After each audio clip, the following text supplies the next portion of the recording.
What's going on, everybody? Welcome back to the channel. It's Cam Jam here.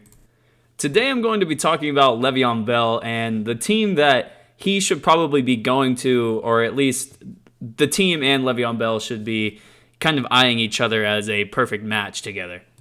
Before we get too deep in the video, I just wanted to remind you guys to like, comment, and subscribe on the video. It helps me out for the video, and it kind of makes me feel better about the videos that I put out for you guys. And it makes me know that you like what I put out. So if you could just like, comment, and subscribe, and let's get into the video. So yesterday, the New York Jets decided to move on from Le'Veon Bell. They tried to trade him, but obviously, as we all know, they weren't able to find a suitor for both his contract and really just to take on Le'Veon Bell in general. He ended up getting released by the New York Jets, and now he's kind of out on the free agent market. He's one of the many players actually on the free agent market right now who have plenty of talent, but have some sort of problem, whether personally or professionally, that have kept them at home instead of on the field. And the issue with Le'Veon Bell is something that he couldn't even control. When he went to New York, the front office and the coaching staff were kind of in a dispute whether or not they wanted to play Le'Veon Bell or even have him in the building or not. And that is kind of confusing because he was a 27-year-old guy coming off a year where he didn't even play. But the year before that, he was a first-team All-Pro. He had over 1,300, or he had about 1,300 yards rushing, over 600 yards receiving, and he is only really a couple years removed from being considered the best back in the NFL. Le'Veon Bell's vision and ability to catch the ball out of the backfield has been a calling card for him throughout his NFL career that's led him to be considered one of the best, if not the best, back in the NFL. And now that he's on the open market, there are plenty of teams that should be calling him due to both his experience and his ability to make poor offensive lines look great with his ability to read holes and make quarterbacks have an easier time in the pocket with his ability to catch the ball out of the backfield. There were a handful of teams that I first thought of when thinking of a match between Le'Veon Bell, and the first team that I thought of was the New England Patriots. And the New England Patriots, it kind of makes sense as a Bill Belichick move to kind of steal a guy who played for a division rival and make the most out of him, but I don't really see that move happening because they already have Sony Michel, they have Rex Burkhead, Damian Harris is playing well, and James White still has to come back into the fold, and James White would kind of play the Le'Veon Bell role in that system in New England. So I don't really see that move taking place just due to the fact that there's not a lot of touches that would be going Le'Veon Bell's way with an already crowded backfield. The next team that I actually thought about was the Philadelphia Eagles, and the Eagles kind of had the same issue in terms of depth, but Le'Veon Bell would actually give them, he's more of a running back that can split out to wide receiver. Miles Sanders doesn't necessarily do that as well as Le'Veon Bell, and they could both be on the field at the same time. Both would pose a threat in the running game and in the passing game, and it would give Carson Wentz an extra option to throw to, which, given the fact that the Philadelphia Eagles have been down, there's been multiple times in the season where they've been down Alshon Jeffrey, Jalen Reagor. They've had plenty of guys go down to injury, and adding Le'Veon Bell would be great for them, but I just don't see them making the move. I can't really pinpoint a reason. I just don't really see them pulling the trigger on the move. One of the other obvious teams that a lot of people thought about was Le'Veon Bell possibly reuniting with the Pittsburgh Steelers.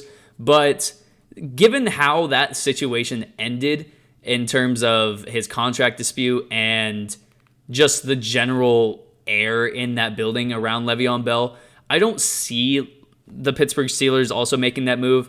It would make sense depth-wise because even though they have James Conner and Benny Snell, they would, I'm sure, welcome another guy who can tote the rock 20 times a game as well as catch the ball another 4 or 5 times.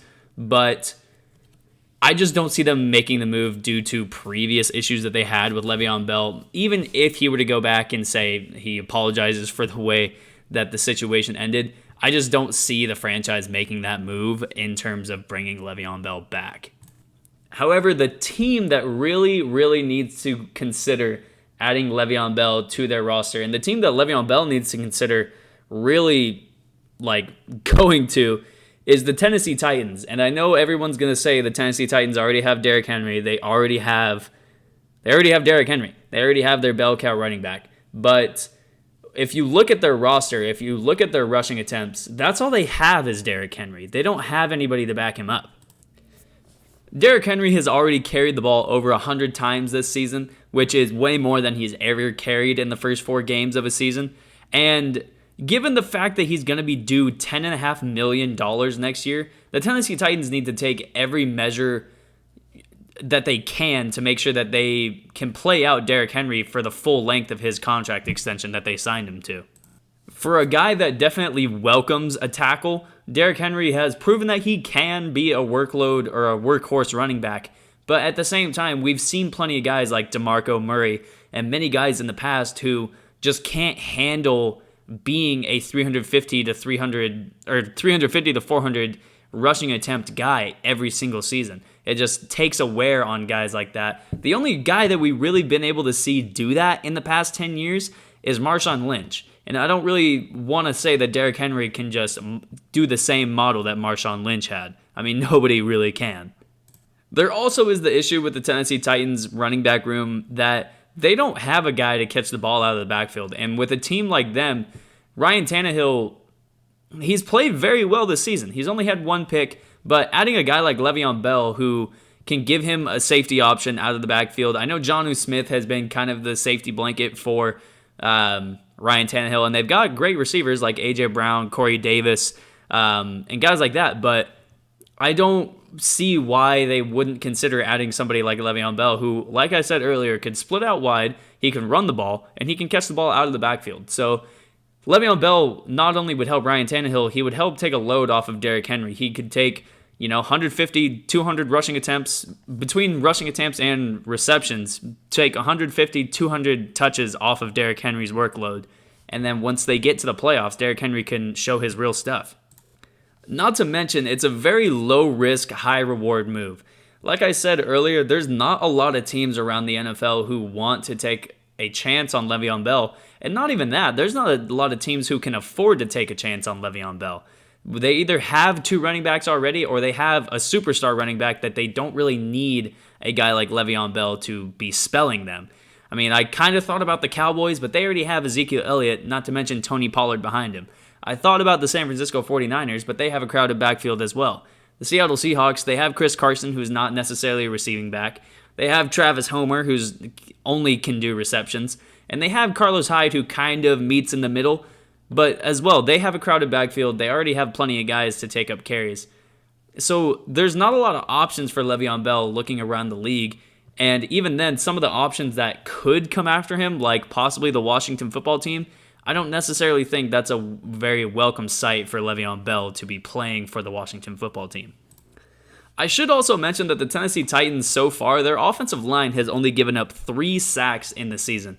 And for a team who last year I believe was towards the bottom half of the league in sacks, that's a great improvement for the team, especially considering the fact that they lost Jack Conklin in free agency. So the offensive line is playing great. And for a guy like Le'Veon Bell, who literally his running style is prided on the fact of being patient at the line of scrimmage and picking the right hole at the right time, he could very well become another, 700, 800 yard rushing yard guy on only probably 120, 150 rushing attempts. He's that good at being able to run through holes when they open and being able to be patient at the line of scrimmage. So with all that being said, that's going to be the video from me. I hope you all enjoyed it. If you did, make sure you leave a like, make sure you comment and subscribe. If you're a Titans fan or if you're a fan of the NFL in general, leave me a comment down below on whether or not you think that Le'Veon Bell going to the Tennessee Titans would be a good fit or not. Once again, that's going to be the video from me, and I'll see you in the next video. Peace.